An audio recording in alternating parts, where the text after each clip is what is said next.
넘치기를 주의 이름으로 축원합니다. 이스라엘 역사에서 가장 핵심적인 사건은 출애굽 사건입니다.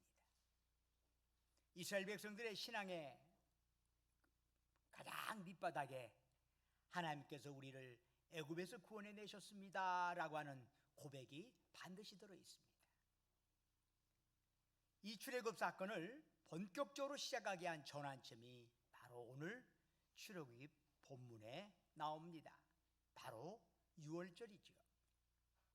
하나님께서 모세를 애굽의 바로에게 보내어 이스라엘 백성들로 하여금 하나님께 예배드릴 수 있도록 내보내 주시오, 이렇게 요청을 했습니다. 그러나 바로는 완강하게 버텼죠. 그로 인해서 재앙이 9가지가 애굽에서 내려지게 되었습니다. 그래도 바로가 고집을 부리자 하나님께서 드디어 최후의 카드를 꺼내신 거지요. 바로 장자의 재앙입니다. 동물과 인간의 초태생, 처음 태어난 것들은 모두 다 죽임을 당하는 재앙이지요. 이 재앙이 시작되기 전에 하나님께서는 이스라엘 백성에게 재앙을 피할 방법을 미리 알려주셨습니다.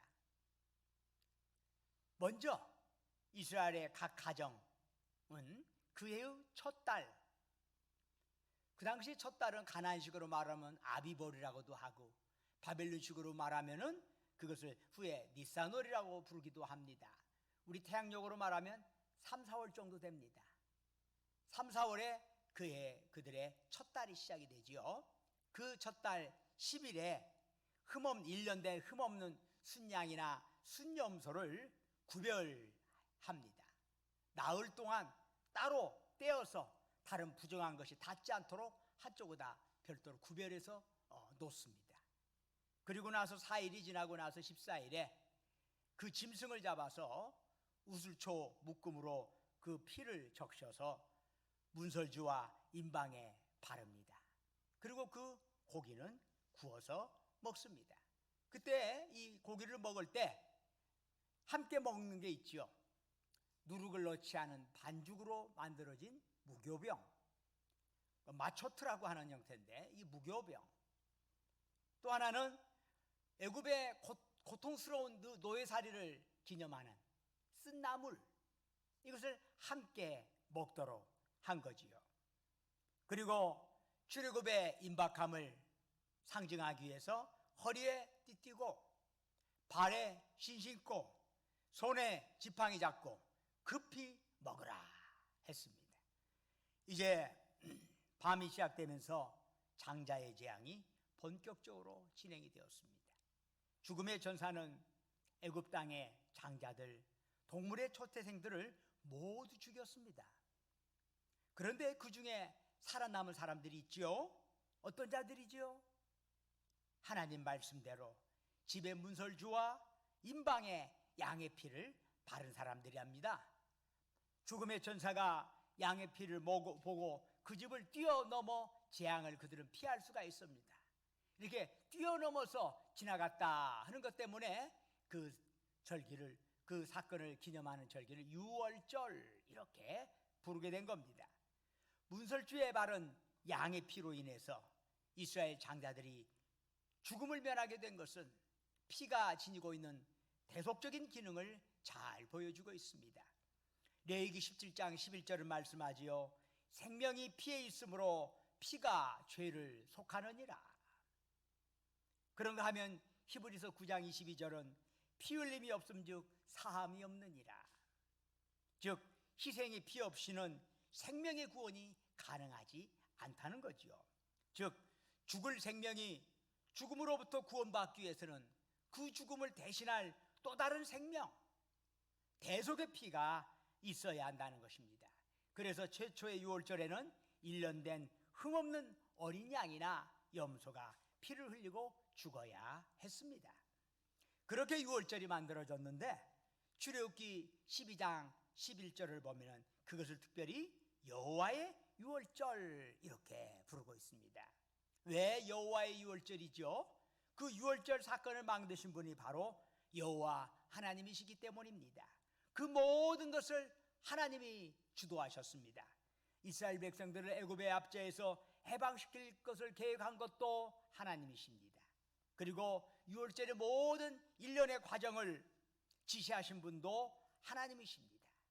온전히 하나님께서 은혜 베푸셔서 이스라엘 백성을 구원해 내신 것이지요. 이 첫 번째 유월절이 있은 지 1300여 년이 지난 후 하나님께서는 제2의 유월절 사건을 만드셨습니다. 첫 유월절은 하나님께서 이스라엘 백성을 바로의 억압에서 해방시키기 위하여 만드셨습니다. 그런데 두 번째 유월절 사건은 모든 인류를 죄와 사망으로부터 구원하기 위하여 만드셨습니다. 어떻게 만드셨나요? 하나님께서 첫 유월절에 필요한 어린 양 대신에 예수 그리스도를 이 땅에 보내시고 십자가에 죽게 하심으로써 그 구원의 사건을 펼치신 것입니다. 세례 요한은 예수님을 보고 세상 죄를 지고 가는 하나님의 어린 양이다 이렇게 불렀습니다. 고린도전서 5장 7절을 보니까 예수님을 우리의 유월절 양 그리스도 이렇게 부르고 있습니다. 이처럼 신약 성서는 예수님을 유월절 양으로 간주하고 있는데 이것은 예수님의 죽음이 그저 혼자의 죽음이 아니라 다른 사람을 살리는 대속적인 죽음임을 또한 뜻하고 있는 것입니다. 이 점에서 구약의 유월절 사건은 신약의 십자가 사건과 대단히 밀접히 연결되어 있음을 알 수가 있습니다. 오늘 요한복음에서 예수님께서는 나는 생명의 떡이다 말씀합니다. 우리가 이 말씀을 제대로 이해하려면 이 말씀이 나온 전후 맥락을 살펴볼 필요가 있습니다. 요한복음 6장을 싹 들어가 보면은 오병이어의 기적이 나옵니다. 예수님이 보리떡 5개와 물고기 2마리로 5,000명을 먹으신 사건이죠. 이 놀라운 기적을 접하면서 군중들은 즉각적으로 반응을 했습니다. 어떤 반응? 예수님을 그들의 왕으로 추대하자. 그러나 예수님께서는 그 군중들을 피해 가셨습니다. 또한 요한복음 6장 26절을 보면은 자신을 찾아온 군중들을 향해서 하신 말씀이 있어요. 너희가 나를 찾는 것은 표적을 본 까닭이 아니요 떡을 먹고 배부른 까닭이다. 군중들은 예수님이 어떤 분인지 왜 이 땅에 오셨는지를 이해하지 못했습니다. 그런데도 그들이 예수님 찾는 이유가 뭐지요? 그들의 먹고 사는 문제를 해결해 주실 분으로 생각했기 때문입니다. 물론 사람이 살기 위해서는 떡을 먹어야 하죠. 당연히 밥을 먹어야 합니다. 그러나 진정한 생명은 세상에서 얻을 수 있는 떡이나 밥으로는 해결할 수 없답니다. 오히려 참 생명을 얻으려면 썩는 양식이 아니라 썩지 않는 양식을 먹어야 하는 것이지요. 예수님께서 요한복음 6장 27절에서 이런 말씀을 하지요. 썩을 양식을 위하여 일하지 말고 영생하도록 있는 양식을 위하여 하라.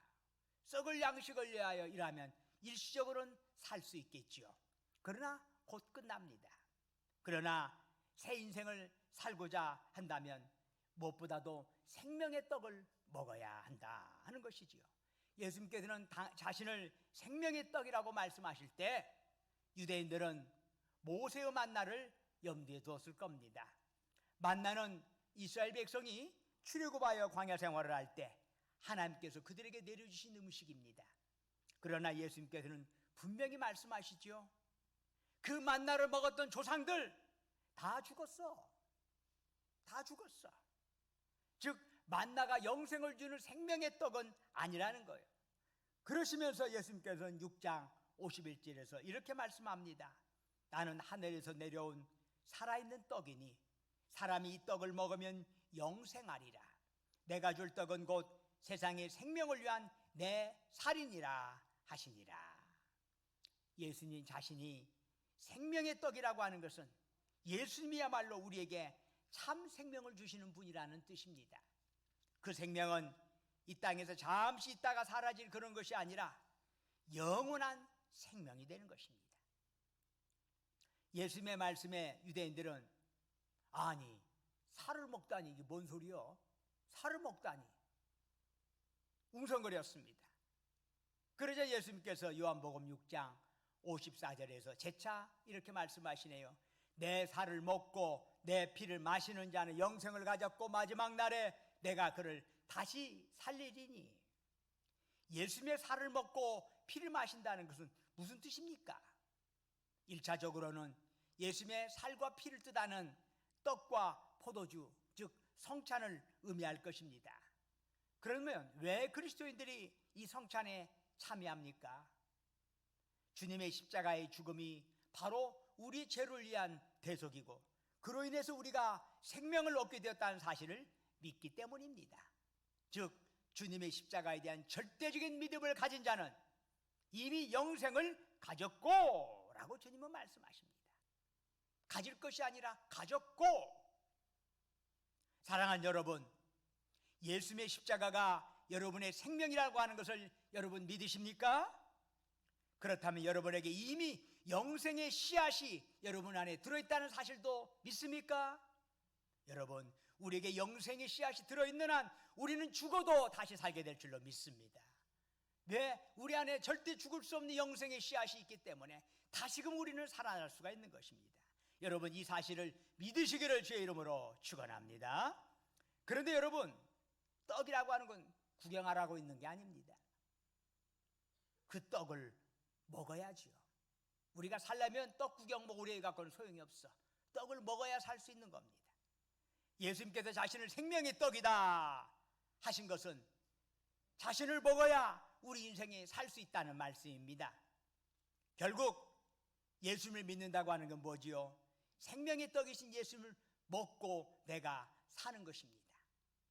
그런데 여러분, 떡은 한 번 먹으면 그것으로 끝입니까? 아닙니다.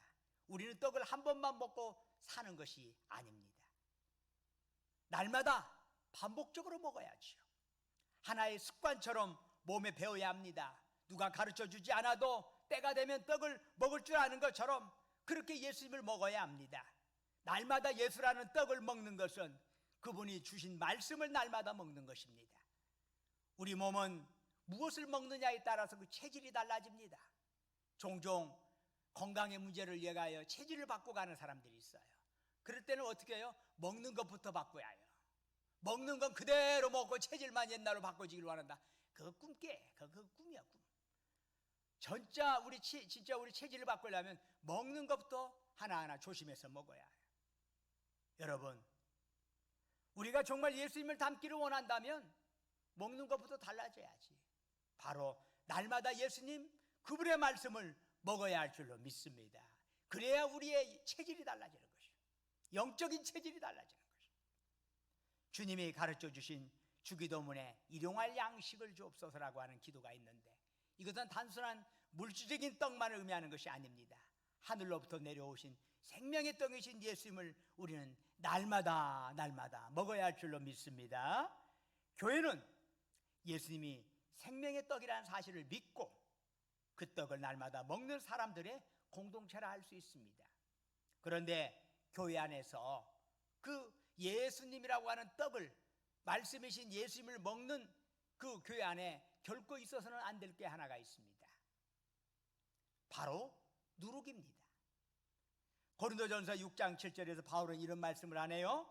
너희는 누룩 없는 자인데 새 덩어리가 되기 위하여 묵은 누룩을 내버리라. 묵은 누룩을 내버리는 것은 유대인의 유월절 관습과 밀접히 연결이 되어 있습니다. 유대인들은 유월절이 가까우면 집안에 있는 누룩들은 모두가 다 내버립니다. 하나도 있어서는 안 돼. 1차적으로 그들의 청소는 집안에 있는 여기저기에 주방이나 이런 데 있는 누룩들을 다 내버리는 거예요. 이런 관습을 염두에 두면서 사도 바울은 누룩을 내버리라 말씀하는 겁니다. 그러면 여기서 누룩이 의미하는 바가 뭘까요? 1차적으로 고린도 교회에게 보낸 이 서신서의 1차적인 내용은 교회 안에 있는 성적인 부도덕함입니다. 고린도전서 5장 1절을 보니까 아버지의 아내를 취하는 사람이 교회 안에 버젓이 있었습니다. 이 뭔 얘기냐면 아버지의 아내, 원문에 의하면 아버지의 여자를 취했어. 쉽게 말해서 계모나 아버지의 첩을, 아마 아버지가 먼저 주 1세기 상황을 보면은 죽고 나서 홀로 남은 계모나 첩을 아들이 취한 것으로 추측이 됩니다. 이것은 기독교를 떠나서 일반 사회적인 통념으로도 도저히 용납될 수 없는 행태입니다. 그런데도 그런 사람이 아무런 제재도 받지 아니하고 고린도 교회를 드나들고 있었습니다. 고린도 교회에서는 누구도 그를 타치하지 않았습니다. 이런 정황을 보면 그 사람은 아마 사회적으로 엘리트 계층에 속했을 것으로 보여집니다. 교회와 사회법을 뛰어넘었을 만큼 돈과 권력이 있는 것으로 보입니다. 아마 그 사람은 교회의 명사로, 교회의 든든한 재정 후원자로 자기 존재감을 과시했을지도 모르겠습니다. 특히 고린도 교회는 여러 분파로 분열되어 있었어요. 뭐 베드로파, 아볼로파, 바울파 뭐 여러 가지로 분열되어 있어. 분열되어 있기 때문에 범죄한 당사자는 자신의 부도덕함에 대한 비난을 자기 집단에 대한 공격으로 간주하면서 교묘하게 화살을 피했을 겁니다. 심지어 교인들 중에는 이런 범죄자를 제재는커녕 오히려 자랑을 하는 거지요. 그 사람 우리 교회 다녀, 우리 교회. 이렇게 그 사회적인 명사기 때문에 괜히 자랑을 하는 이런 사람들까지 생긴 거예요. 그런데 이 문제가 바울의 귀에 들어가게 되었습니다. 바울은 이런 일을 도저히 간과할 수 없었습니다. 아무리 봐도 이것은 아닙니다. 왜냐하면 교회의 지도자가 행한 성적인 범죄는 교회 내 누구보다도 큰 영향을 끼치기 때문이지요. 그 사람도 그랬는데 우리야 다 괜찮은 거지 이런 식이 돼버리는 거예요. 도덕적으로 무디어지게 돼. 영적으로 무디어지게 돼요.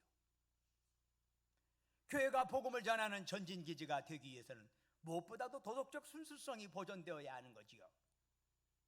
사도 바울은 고린도전서 5장 7절에서 이런 말씀을 하지요. 너희는 누룩 없는 자인데 새덩어리가 되기 위하여 묵은 누룩을 내버리라. 우리의 유월절 양 곧 그리스도께서 희생되셨느니라. 예수님께서 우리들의 죄를 대신 지시고 죽으셔서 우리에게 생명을 주신 유월절 어린 양입니다. 유월절이 되면 이스라엘 백성은 양고기와 더불어서 누룩을 넣지 않는 무교봉을 먹는데, 우리 믿는 자들이 누룩 없는 새 덩어리가 되기 위해서는 무엇보다도 묵은 누룩을 내버리라. 묵은 누룩을 내버리라. 이 묵은 누룩을 내버리는 게 뭐예요? 말씀을 오염시키는 그 모든 거 내버리라는 거예요. 누룩은 조금이라도만 남아있으면 얼마 안 있어 그것이 떡덩이를 완전히 크게 부풀게 만들어버립니다. 교회를 오염시키는 것입니다. 결국 복음 전파를 가로막는 것입니다. 물론 처음에 죄를 범했다고 해서 무조건 그 사람을 교회에서 내쫓는 것은 아닙니다. 먼저 그 교인을 향하여 회개의 권면과 경고가 주어집니다. 그런데도 계속 잘못된 행태에 머무르게 있으면 그것이 다른 교인들에게 미치는 영향을, 그 영향이 똑똑 크면 클수록 더욱더 심각하게 다뤄지게 되는 거지요. 바울은 고린도 교회 내에서 음행한 자를 교회 밖으로 내쫓으라 명령하는 겁니다. 출교의 명령을 내립니다. 바울은 출교를 고린도전서 5장 5절에서 사탄에게 내어주는 것으로 표현을 합니다. 그런데 교회에서 출교시키는 목적은 그렇게 해서 그 사람 멸망당하라 하는 게 아닙니다. 교회 밖으로 출교됐다고 해서 그 사람이 곧장 그 구원이 취소되는 것도 아닙니다. 우리가 예수 믿으면 구원의 반열에 들어가게 되지요. 그러나 범죄자가 계속 죄만 범하고 그래서 하나님 보시기에 더 이상 존재의 이유가 없다면 차라리 하나님께서는 죄를 덜 범한 상태에서 그 생명을 취하신다는 것입니다. 그렇게 해서 그의 육신은 죽지만 심판날에 그의 생명은 구원을 받도록 배려하신다 하는 이야기가 오늘 고린도전서 5장에 나오는 거죠. 교회는 배와 같습니다. 배는 바다에 있어야 제 역할을 하는 거지요. 물이 무섭다고 배가 바다를 떠나면 그건 배가 아니라 장식품에 불과한 것입니다. 배는 바다에 있어야 합니다. 그러나 바닷물이 배 안으로 스며들기 시작하면 어떻게 해야죠? 배에서 그 물을 퍼내어 그것을 분리시켜야 합니다. 교회는 세상 한복판에 있어야 합니다. 세상이 타락했다고 교회가 세상을 떠나가면 안 됩니다. 죄 많은 세상 한복판에 교회는 있어야 합니다. 그러나 교회라고 하는 배 안에 세상의 세속주의나 죄가 들어오면 어떻게 해야 합니까? 교회에 주어진 거룩한 사명을 죄를 껴안고는 감당할 수가 없는 것입니다. 그래서 교회는 그 죄를 분리시켜야 합니다. 물론 그 과정이 쉽지가 않습니다. 특별히 이런 어떤 면직이나 출교의 과정 거쳐가는 것은 정말 사람들에 대한 것은 어려운 일입니다.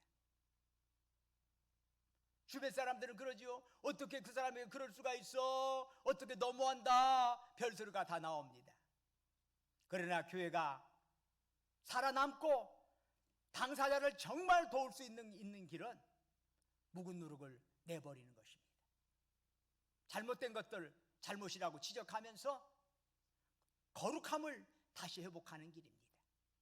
사랑하는 여러분, 묵은 누룩 없는 순전하고 진실한 떡을 먹고 우리 모두가 거룩한 길로 나아갈 수 있기를 주의 이름으로 축원합니다. 기도하겠습니다. 은혜와 사랑이 충만하신 아버지 하나님,